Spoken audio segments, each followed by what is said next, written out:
ఒక సంకల్పంతో కూర్చోవడం జరిగింది. నిన్న మీరు చూసుంటారు, మా పైన పోక్సో కేసు పెట్టారు, ఎస్సీ ఎస్టీ కేసు పెట్టారు, ఐటీ యాక్ట్ పెట్టారు, 11 సెక్షన్లతో కేసు నమోదు చేశారు. చాలా మందికి అనిపిస్తోంది, ఇన్ని సెక్షన్లతో కేసు నమోదు చేసే అంత ఏం జరిగింది, ఎందుకు చెవిరెడ్డి పైన ఇతరుల పైన ఇన్ని సెక్షన్లు పెట్టారు అని ఒక ఆలోచన రేకెత్తించారు. అక్కడి వరకు వాళ్ళు సక్సెస్ అయ్యారు. ఈరోజు ఇంగ్లీష్ పేపర్ చూసినా, హిందీ పేపర్ చూసినా, టైమ్స్ ఆఫ్ ఇండియా చూసినా, ఛానల్లో చూసినా చెవిరెడ్డిపై పోక్సో కేసు, చెవిరెడ్డిపై పోక్సో కేసు. అరే ఏంది, ఎందుకు పోక్సో కేసు పెట్టారు, ఏం చేశారని ఒక ఆలోచన, ఒక బురద జల్లి కడుక్కోమని చెప్పేటటువంటి ప్రయత్నంలో వాళ్ళు నిజంగా కూడా ఈ కార్యక్రమం చేపట్టారని తెలియజేస్తున్నా. కానీ వాస్తవాన్ని అయితే ప్రజలకు చెప్పాల్సిన బాధ్యత నా పైన కూడా ఉంది. ఆ రోజు జరిగినటువంటి సంఘటన మీకు ఒక్కటే మీ ద్వారా తెలియజేస్తా ప్రజలకు కూడా. ఆ రోజు సాయంత్రం 6:30 కాడ అనుకుంటా, 7 గంటల కాడ, ఐ థింక్ 7 o'clock కాడ, 6:30-7 మధ్యలో వాళ్ళ ఫాదర్ ఫోన్ చేశారు. ఇట్లా నా బిడ్డకి ఇలా జరిగింది, నా బిడ్డ ఇలా ఎల్లమంది ఆసుపత్రిలో ఉంది అని తను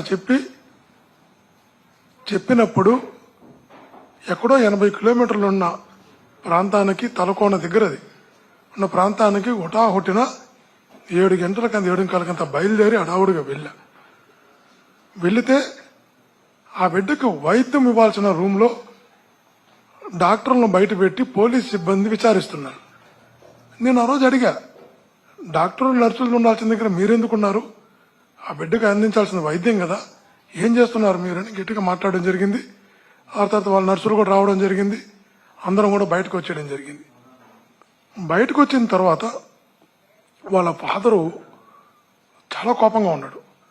అది ఎవరికైనా, మీకైనా నాకైనా ఉండే కోపమే. తన బిడ్డ పైన ఒకటి సంఘటన జరిగినప్పుడు ప్రతి తండ్రి కూడా ఆవేశం తట్టుకోలేడు. ఆ తట్టుకోకుండా బయటకు వచ్చిన తర్వాత తన మాట్లాడిన మాటలు కూడా ఒకసారి మీరు వినండి. ఇట్స్ బిడ్డ మీరంతా వినాలి కూడా, ప్రజలకు కూడా తెలియాలి.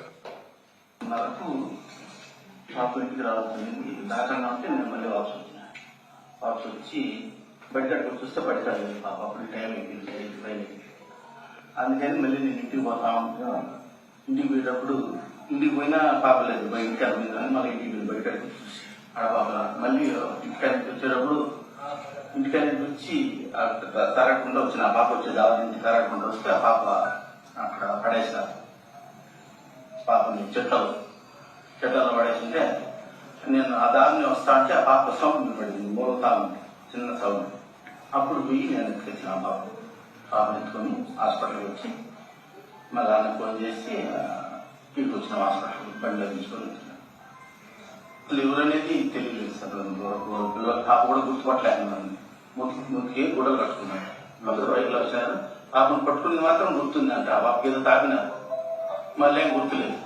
అక్కడ బారేసిపోయినాక మెల్ల మెలకు వచ్చినాక వచ్చింది పాప, మళ్ళీ తెలిసింది అదే దాంట్లో బారేసినారు. ఎక్కడ పట్టుకున్నారో మళ్ళీ తీసుకురాని బారేసి పైన చెప్పింది దీపాపైన అని వేరే వాళ్ళకి వీడియో కాల్ చేసి చూపించారండి. వీళ్ళిద్దరు ఇంకొక మనిషి ఆ పాప చెప్పింది, పాపం కింద పడేసి కొంచెం కొట్టుకొని చెప్పినారంట. అడిగినారు వాళ్ళకి వీడియో కాల్ చేసి, ఈ పాపైనా నువ్వు చెప్పింది ఈ పాపైనా అని అడిగినారంట. అది నా పేరు రమణ, కొత్తమాది. చూసి చెప్తాము, రిపోర్టింగ్ మేము చెక్ చేసి చెప్తామన్నారు. మీడియా అడిగించుకొని పోవాలి. తెలియదు కావాలంటే మీరు గవర్నమెంట్ హాస్పిటల్ అడిగిపోండి. కట్టు మీద కట్టు మీద తన్ని గట్టిగా కత్తి తీసుకొని కోసినారు. కట్టు మీద ఇలా కోసినారు. నాకు డబ్బులు కూడా ఉన్నాయి. కట్టు మీద తన్నారు. అప్పుడు ఆర్టికన్నా గవర్నమెంట్ ఏదో తాకినారు. మధ్య అసలు మధ్య లేదంట. మన గంట దాకా ఆ బాబు మా స్పృహ రాలేదు. తాగినాక ఏమి తాగుతున్నారో తెలియదు. ఆ తాకన్నా ఉంటేనే పాప తగ్గింది కడుపు మీద. ఏదో మాత్ర వేసి నెలలో తాకున్నారు. మాత్ర వేసి నెలలో అది దంచి నెల బాటిల్లో వేసి ఆ బాటిల్ తాకినారు బలకంగా. ఆ బాటిల్ తాకన్నా ఉంటే కడుపు మీద ఆ పాపం ఇక్కడ మీరు తన్ని సూర్యకునికి కోర్సు కట్టి తీసుకొని పంపేస్తాం. మనకి ఊరి మీద పెద్ద డౌట్ లేదు ఈ పక్కన. మేము రంగులు రసలు కూడా లేవు. కాకపోతే ఊరి దిగాలి, అది కావాల్సింది. ఏం కావాలా బాయితో కూడా వాళ్ళు బయట కానీ చేస్తున్నారు. వాళ్ళు పట్టుకొచ్చి వాళ్ళు పోలీస్ స్టేషన్ వేసి వాళ్ళు గురిపిస్తే సార్ అది కావాల్సింది. మీరు విన్నారు ఒక తండ్రి మాట్లాడిన మాటలు. నాకు బగిసానం అయినా పర్వాలేదు, బగిసానం అంటే మాకు చిత్తూరు భాష, బగిసానం అంటే పరువుపోయినా పర్వాలేదు, వాడినైతే ఉరి తీయాల్సిందే, నా బిడ్డని ఇలా కాలుతో తన్నాడు ముందు దాపి పాపం. నిజంగా కూడా ఒక తండ్రి ఆవేదన మీరు విన్నారు. ఇది ఇలా జరిగింది. గట్టిగా మనం కూడా మాట్లాడడం జరిగింది అక్కడున్న అధికారులతో. ఆ బిడ్డకి మెరుగైన వైద్యం అందించాలి, ఇక్కడ పెట్టుకొని ఉంటే ఎట్లని గట్టిగా రిక్వెస్ట్ చేసి ఆ బిడ్డని తిరుపతికి మెరుగైన వైద్యం కోసం తిరుపతికి తీసుకురావడం జరిగింది. తెల్లారు 1 గంటకు 1:30కు మెరుగైన వైద్యం అందించమని డాక్టర్లు కూడా విజ్ఞప్తి చేయడం జరిగింది. 1:30కి డాక్టర్లు ట్రీట్మెంట్ స్టార్ట్ చేసిన తర్వాత మేము ఇంటికి వెళ్ళి స్నానం చేసి నేను ఒంగోలుకి వెళ్ళిపోయినా. ఆ రోజు ఒంగోలులో నాకు పార్టీ మీటింగ్ ఉంది, అఫీషియల్ మీటింగ్ ఉంది. తెల్లారుతూ 9 గంటలకంతా 9:10కంతా ఒంగోలుకి వచ్చి ఒంగోలు మా మీటింగ్ సాయంత్రంతో ఒంగోలు ఉండిపోయినా. నేను ప్రస్తుతం మాట్లాడాలా, సోషల్ మీడియాలో మాట్లాడాలా, పబ్లిక్లో మాట్లాడాలా, ఆ బిడ్డ గురించి మాట్లాడాలా, ఆ సంఘటన గురించి మాట్లాడాలా. నా వాయిస్ ఎక్కడ లేదు, ఎవరైనా నా వాయిస్ చూపించమని చెప్పండి. ఆ సంఘటన గురించి కానీ ఆ బిడ్డ గురించి కానీ నేను మాట్లాడుంటే నా వాయిసే లేదు, నేను మాట్లాడలేదు. నేను తిరుపతిలో కూడా అబ్బాయిని అడ్మిట్ చేసి ఒంగోలుకి వచ్చేసిన. ఎందుకు పెట్టారు పోక్సా కేసు, ఎందుకు పెట్టారు అట్రాసిటీ కేసు, ఎందుకు పెట్టారు ఐటీ కేసు, ఎందుకు పెట్టారు 11 సెక్షన్లు.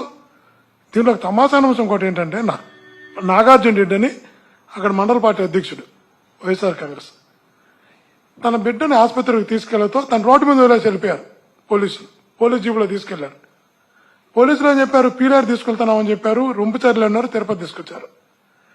తన తండ్రి రోడ్డు మీద వదిలేసి వెళ్ళిపోతే తండ్రి బిడ్డ ఎక్కడ అర్థం కాక టెన్షన్ పడుతుంటే నాగార్జున రెడ్డి అనే అతను తన కారులో ఎక్కించుకొని తన డ్రైవ్ చేసుకుంటూ తన తండ్రిని తీసుకొని పోలీస్ జీప్ వెనకాలనే తన బిడ్డ దగ్గర తన తండ్రిని చేర్చేదానికి పీలేరుకి, రొంపుచర్లకి, తిరుపతికి తెల్లారు 1:30 దాకా డ్రైవ్ చేశాడు పాపం. చేర్చి తన బిడ్డ దగ్గర తన తండ్రిని చేర్చి తను వెళ్ళిపోయినాడు. తన పైన కూడా ఎవరైతే తన బిడ్డ దగ్గర తన తండ్రిని చేర్చాడో ఆ తండ్రి చేత సంఘటన జరిగిన 22 రోజుల తర్వాత ఆ నాగార్జున రెడ్డి పైన కూడా తన తండ్రితో కేసు పెట్టించారు. ఎవడైనా మనిషి అనేవాడు, మానవత్వం ఉన్నవాడు ఎవడైనా ఒక క్షణం ఆలోచిస్తాడు కదా. తన తండ్రిని తీసుకుని తన బిడ్డ దగ్గర చేర్చింది. అతను రాత్రి 1:30 వరకు కనీసం ఒక 100 కిలోమీటర్ 150 కిలోమీటర్ డ్రైవ్ చేశాడు. పీలేరు, రొంపుచర్ల, తిరుపతి. తన పైన కేసు పెట్టారు, తన తండ్రి చేత పెట్టించారు. 22 రోజుల తర్వాత తన తండ్రి పిలిస్తే నేను వెళ్ళా. ఇట్లా జరిగిందంటే వెళ్ళా. తను జరిగిన సంఘటన తనే చెప్పాడు, ఏం జరిగిందో నాకు బైచానం అన్నా పర్వాలేదు, నా బిడ్డకి చేస్తారు, వాళ్ళకి ఉరి తీయాల్సిందే అని. ఇది వాస్తవం అయితే 22 రోజుల తర్వాత ఈరోజు కేసు పెట్టారు. నేను అడుగుతున్నా, ఆ పాపను ఆసుపత్రిలో చేర్చినప్పుడు రిపోర్ట్ ఇచ్చింది. ఆ అమ్మాయి ఇచ్చిన కంప్లైంట్లు ఎవరైనా వైఎస్ఆర్సీపీ వాళ్ళు కానీ ఇతరులు కానీ ఎవరి పేర్లు ఉన్నాయా? జరిగితే అమ్మాయి చెప్తుంది కదా, ఎవరో 2 అన్నోన్ పర్సన్ చెప్పింది. ఆ తర్వాత ఆ అబ్బాయిని డిటెన్షన్ చేశారు. ఒక పిల్లని పట్టుకొచ్చి జైలుకి పంపారు. ఆ డిటెన్షన్ రిపోర్ట్ ఎవరి పేరైనా రాశారా? అది లేదు. తర్వాత తన తండ్రి ఇచ్చిన స్టేట్మెంట్ ఇచ్చాడు. తన తండ్రి ఇచ్చిన స్టేట్మెంట్లో ఎవరి పేర్లు లేవు. తర్వాత ఎస్పీ ప్రెస్ మీట్ పెట్టాడు మరుసటి రోజు. ఎస్పీ పెట్టే ప్రెస్ మీట్లోనే ఎవరి పేర్లు లేవు. 22 రోజుల తర్వాత సంఘటన జరిగిన తర్వాత ఇప్పుడు ఆ తండ్రిని గురువారం తీసుకెళ్లారంట. సంతకాలు పెట్టమంటే ఆ ఊర్లో చెప్తున్నారు మాకు, తప్పిది, నా బిడ్డను కాపాడడానికి వాళ్ళు వచ్చారు, వాళ్ళ మీద మేము కేసు వెళ్ళిపోయినాడు. శుక్రవారం పిలిపించారంట. ఆదివారం పిలిపించి ఏం పెట్టుకున్నారు, వైట్ పేపర్లో సంతకం పెట్టుకున్నారని తను గ్రామస్తులు అన్నమాట. అది కూడా ఏంటంటే 5 పేజీలు స్టేట్మెంట్ రికార్డ్ చేసి తీసుకొచ్చారంట.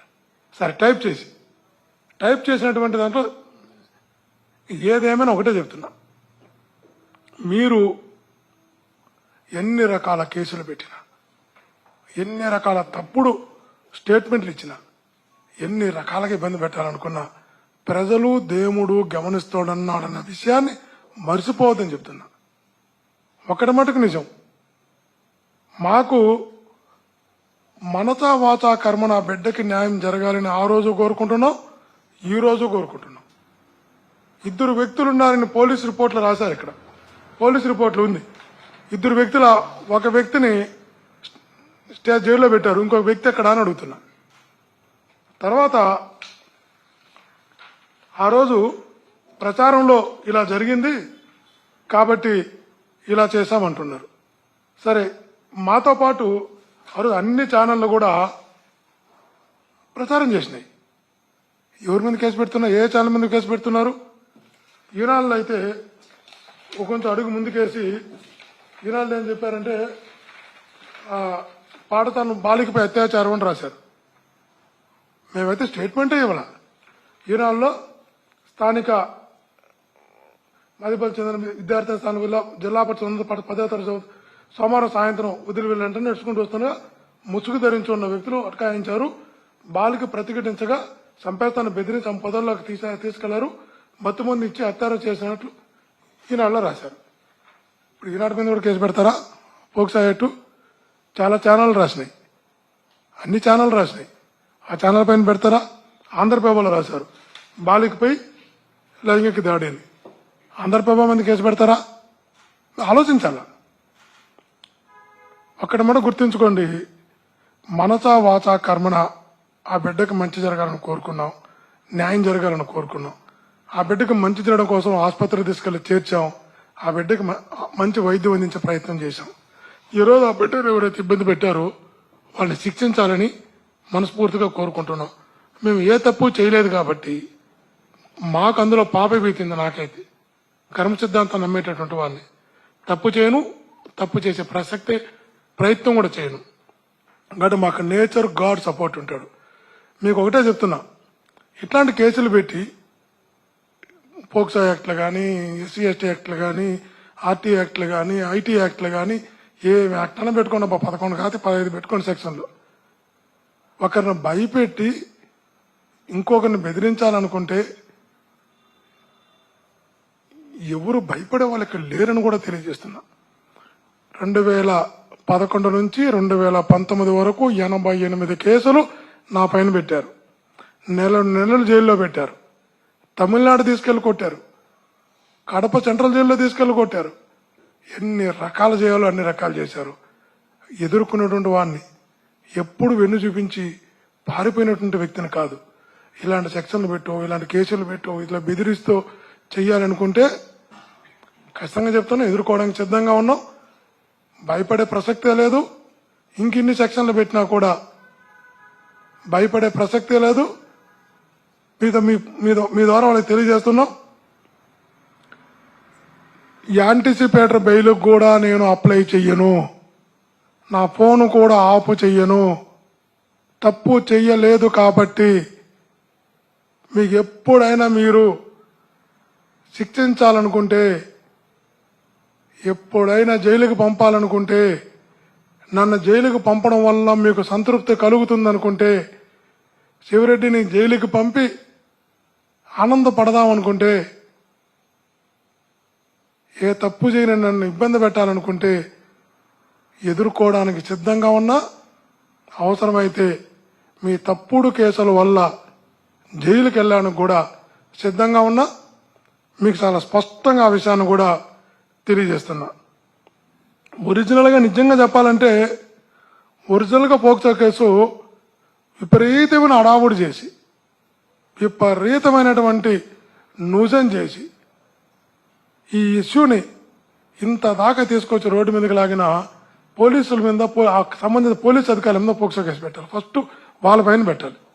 ఎందుకంటే ఇంత అడావుడి చేసి, న్యూసెన్స్ చేసి, ఆ బిడ్డను తీసుకొని పీలేరుకి వెళ్ళి, ఆ బిడ్డను తీసుకొని రోడ్లు అసలు మళ్ళా రొంపిసర్లు అంటూ, ఆ తర్వాత తిరుపతి అంటూ, ఎక్కడ తీసుకెళ్తున్నారు చెప్పకుండా ఆసుపత్రి తీసుకొచ్చి 100 మంది పోలీసులను పెట్టి మొత్తం గందరగోళం చేసి, రాద్ధాంతం చేసి, ప్రెస్ మీట్లు పెట్టి, ప్రెస్ స్టేట్మెంట్లు ఇచ్చి చేసినటువంటి నిజంగా పోలీసుల పైన పోక్సో కేసు పెట్టాలి ఫస్ట్. ఎందుకంటే ఆ బిడ్డ పరువును, ఆ తండ్రి పరువును, ఆ కుటుంబ పరువును రోడ్డుకి లాగింది పోలీసులే.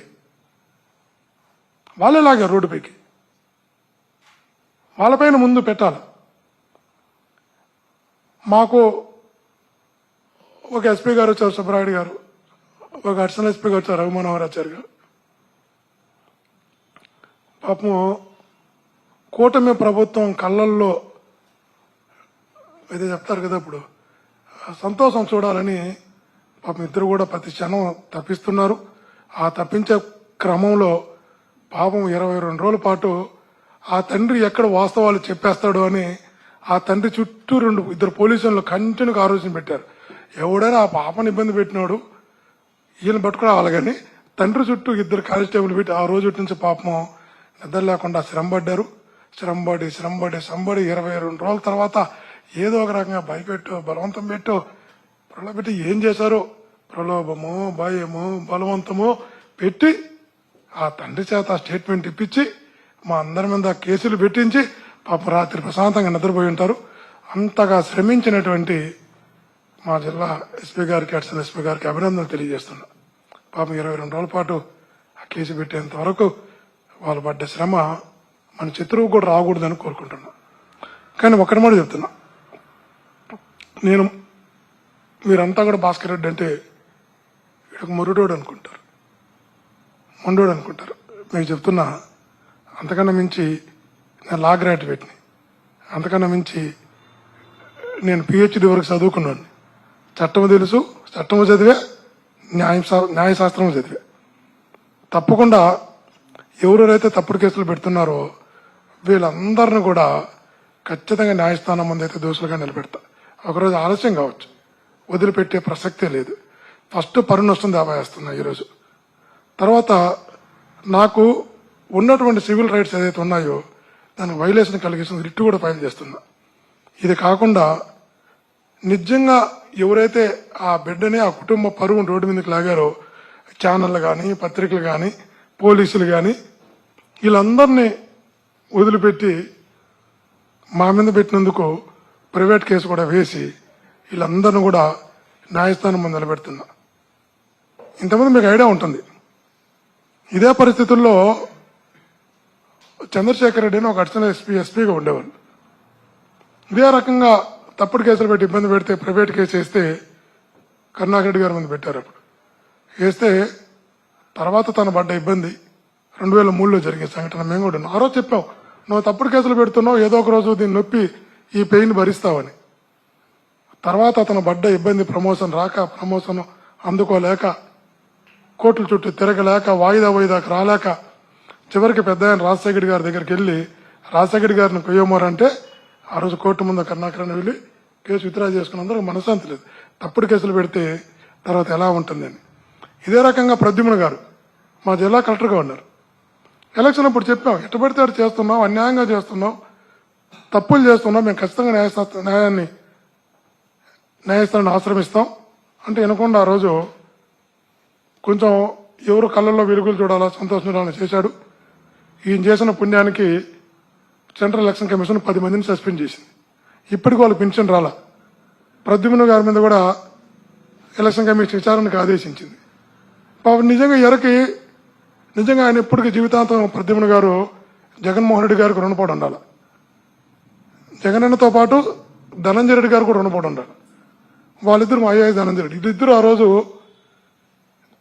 ధనంజయ రెడ్డి గారు జగనన్న సార్కి చెప్పడం, సీఎం గారికి అప్పుడున్న జగన్మోహన్ రెడ్డి గారికి పోనీ అని చెప్పి ఆ విచారణ చేసినటువంటి వాళ్ళని క్షమించి వాళ్ళకు గుణం ఉంది.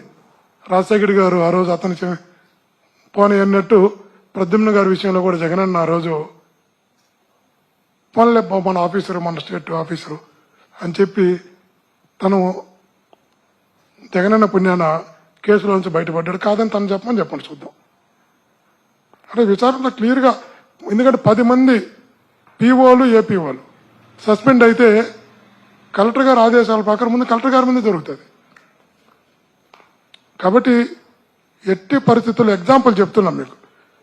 నేను ఈరోజు చెప్తున్నా, మీరు కొట్టే దెబ్బ ప్రతి అధికారి ఎవరినో సంతృప్తిపరచడం కోసం, ఎవరి కళ్ళల్లో సంతోషం చూడడం కోసం మీరు కొట్టే దెబ్బ, మీరు పెట్టే కేసులు తాత్కాలికంగా మాకు పెయిన్ కలిగిస్తాయి, తట్టుకోవాలి తాత్కాలికంగా. కానీ తర్వాత మేము న్యాయస్థానాలను ఆశ్రయించే విధానం, చట్టాన్ని న్యాయాన్ని వాడుకొని చట్టాన్ని, న్యాయాన్ని, ఉన్నటువంటి ఇచ్చినటువంటి హక్కులను వాడుకుని చేసేటటువంటి ఈ తప్పులు చేసిన వారి మీద చేసేటటువంటి కేసులు రిటైర్డ్ అయినా కూడా పింఛన్లో కూడా ఇబ్బంది వస్తాయి. ఖచ్చితంగా కోర్టుల ముందు, న్యాయస్థానం ముందు దోషులుగా నిలబడుకోవాల్సి వస్తుంది. మీరు మా మీద కేసు పెడితే, జైలుకి పంపితే అలవాటు పడ్డ శరీరం తట్టుకుంటుంది. నిలబడతాం, కాపాడుకుంటాం కేడర్ని. తర్వాత మీరు చేసిన ప్రతి తప్పుని ఈ ఒక్క కేసులోనే కాదు, ప్రతిరోజు మీ పరిపాలనలో మీరు చేసేటటువంటి తప్పులను కూడా ఖచ్చితంగా తప్పులను, అవినీతిని అన్నిటిని కూడా ఆధారాలతో బయటకు తీసి, చదువుకున్న వ్యక్తిగా చెప్తున్నా, ఆధారాలతో బయటకు తీసి కోర్టు ముందు ఖచ్చితంగా దోషులుగా నిలబెట్టేంత వరకు మా ప్రయత్నంలో లోపం లేకుండా చేస్తామనే విషయాన్ని కూడా మీ ద్వారా తెలియజేస్తూ, డెమోక్రటిక్ వాల్యూస్ లేకుండా చేస్తున్నటువంటి మీ ప్రయత్నం ఏ రోజుకైనా కూడా భవిష్యత్ తరాలకు కూడా ఇది ప్రమాదాన్ని తెచ్చిపెడుతుంది. భవిష్యత్తులో కూడా ఇది ఒక అలవాటుగా, ప్రాక్టీస్గా మారుస్తుంది. ఇట్లాంటి ఎప్పుడు కూడా చేయకండి. మీ నెట్ రిజల్ట్ ఏంటంటే జగనన్నతో ఉన్న వాళ్ళని ఇబ్బంది పెట్టడం, లేదు అంటే ఎవరైతే ఈ తప్పుడు కేసులతో అందరినీ భయభ్రాంతులు చేయడం, ఈ ఆలోచన డెమోక్రసీలో కరెక్ట్ కాదు, మంచిది కాదు. మరలా చెప్తున్నా, డెమోక్రటిక్ వాల్యూస్ మీరు పూర్తిగా నాశనం చేస్తున్నారు. కరెక్ట్ కాదు. ఒక్కసారి చెప్తున్నా, గుర్తుంచుకోండి. విజ్ఞప్తి చేస్తున్నా, తప్పుడు కేసులతో చిన్న చిన్న వాళ్ళని పల్లెల్లో వందల మందిని, వేల మందిని మీరు రోజు పెట్టుకుంటూ పోతున్నారు. ఈరోజు వాళ్ళ పెయిన్ భరించచ్చు. ఆ పాపం, ఆ తప్పు భగవంతుడి రూపంలోనూ శిక్ష వస్తుంది, న్యాయస్థానం రూపంలోనూ శిక్ష వస్తుంది. అంతదాకా తెచ్చుకోకుండా ఉండమని ప్రతి అధికారికి కూడా తెలియజేస్తూ నమస్కరిస్తూ సెలవు.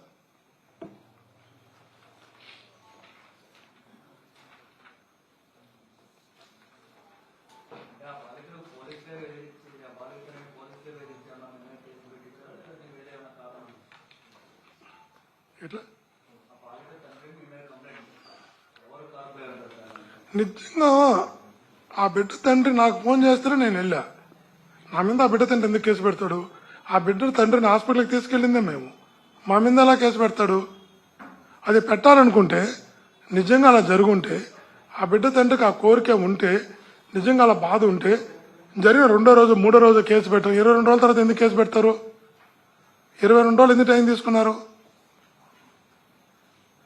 జనాలకు సమాధానం చెప్పాలి. అంటే పరామర్శిస్తే ఫోక్సో యాక్ట్లా, ధైర్యం చెప్తే, అండగా ఉంటామని చెప్తే, మెరుగైన వైద్యం అందించమని చెప్తే ఎస్సీ ఎస్టీ యాక్ట్లు, ఆర్టీ యాక్ట్, ఐటీ యాక్ట్లు ఇన్ని పెడతారా? ప్రజలు గమనించరా ఇవన్నీ? Thank you. 100.